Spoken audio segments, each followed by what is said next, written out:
Hello guys, this is the PhilosopherAl. Today's subject will be on anarchism and communism. Now, if you don't know what these things are, anarchism is the complete absence of government within a society. I'll explain that's why it's wrong in a second, but I'm going to go with my first topic, which is communism. Now, you know what communism is. Communism is basically not essentially in political belief, it's an economic belief. And basically, it's when the government has total control over the markets and the financial system itself. Now, there's a few reasons wrong with that. Um, I'm going to do this first, I'm going to do anarchism. But communism falls. In a communism, the wages of all workers in the workforce are the same. So let's say in a communist country, in Cuba, the the wage for all people is I believe it's around $10,000 to $20,000 a year. That's Cuba, foreign exchange rate and all that. So it's actually it's not a decent amount of money, but at the same time it is. But that goes for everybody. That goes for your grocery store worker. That goes for doctors, lawyers. The only person that rakes in the money is Castro. Soviet Russia did the same thing. They had a national wage for everybody. Um, Another fault is that there is no free market in the communism. Um, that that's stupid because when you buy something, you should have ownership of that item. It's not everything in a communism belongs to everybody. And jeez. Um, so if let's say you go to buy a Ferrari for money that you saved up, but your neighbor takes your Ferrari and wraps it around a tree. Now, first off, you might say, oh, well, he stole it. No, he didn't, because you're in a communism and everything belongs to everybody. So when you buy something, your neighbors are allowed to use it. Now, that is stupid, because I want ownership of the things that I buy. And if somebody does something with it, then it's not their fault, and they don't have to pay for it. That's fault number two. And I don't. There's a reason why communism never lasts, because people get tired of the government controlling every part of the economic system. I mean, that's why capitalism's all around better and has survived longer than communism has, because capitalism has a free market. It is fair.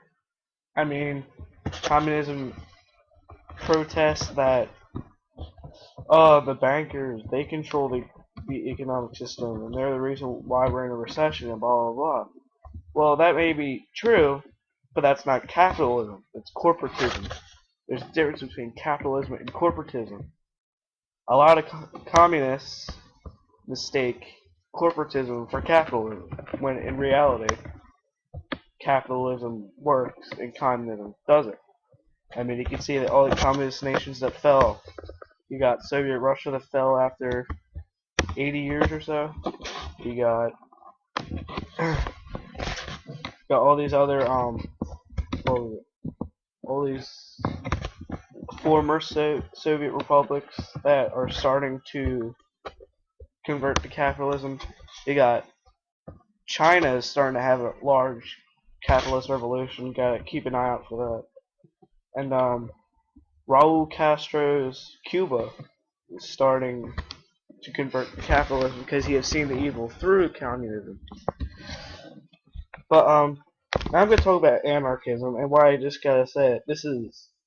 Anarchism is a very, very, very stupid belief. Government exists to do several things. That's to protect the general welfare of the people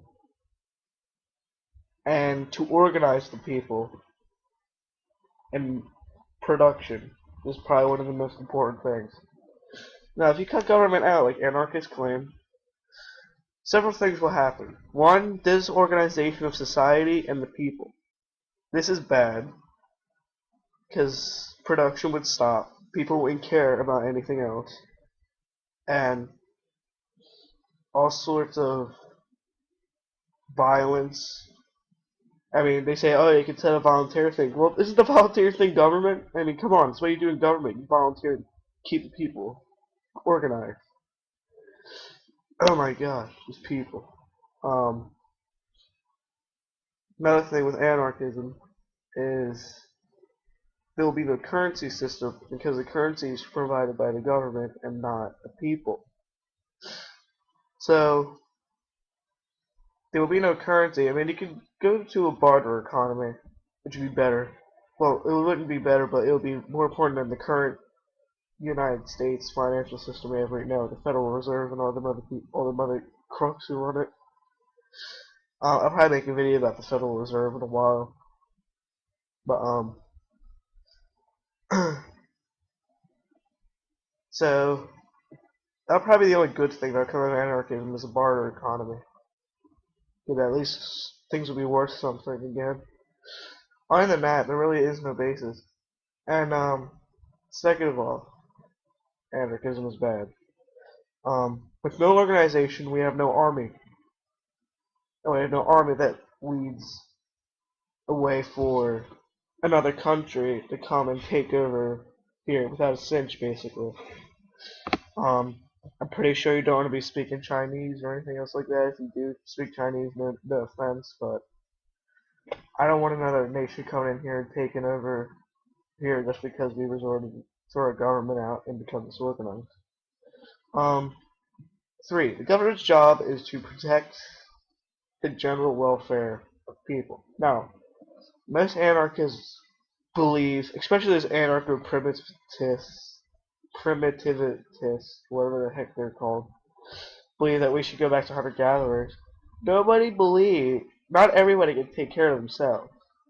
Alright, you got like, I forget what the statistic was, but there's like so much people on welfare, they can't take care of themselves, and anarchism would just not work. I mean, you just think for 5 minutes. These anarchists aren't fooling anybody. Like, they all know that government is a necessary evil. You think our founding fathers wanted a strong government? No, but they knew that we needed one to stay organized. Thomas Jefferson was even quoted saying that humans need some type of restraint or they will become violent. And you can see what happened in Greece. When their financial system collapsed and there was anarchy, you know what they did? They rioted in the streets. They did that for a reason. I mean, I know where these anarchists are trying to get at. I'm not saying that their belief is... Actually, I am saying that their belief is stupid because government is a necessary evil. Like George Washington said, it's a frightful servant but a fearful master. You gotta be cautious. You gotta be careful. But at the same time, with communism, which is the exact opposite of anarchism, we don't need a strong government. Strong governments destroy and kill people. You see that with Adolf Hitler. Basically 95% of all dictators in the world have done something very atrocious to their own people. So we gotta be careful not to give our government too much power. Which is why I don't like communism, because communism usually calls for a stronger government. Alright guys, that is my video on communism and anarchism. Sorry it took so long to get this video out. Peace out.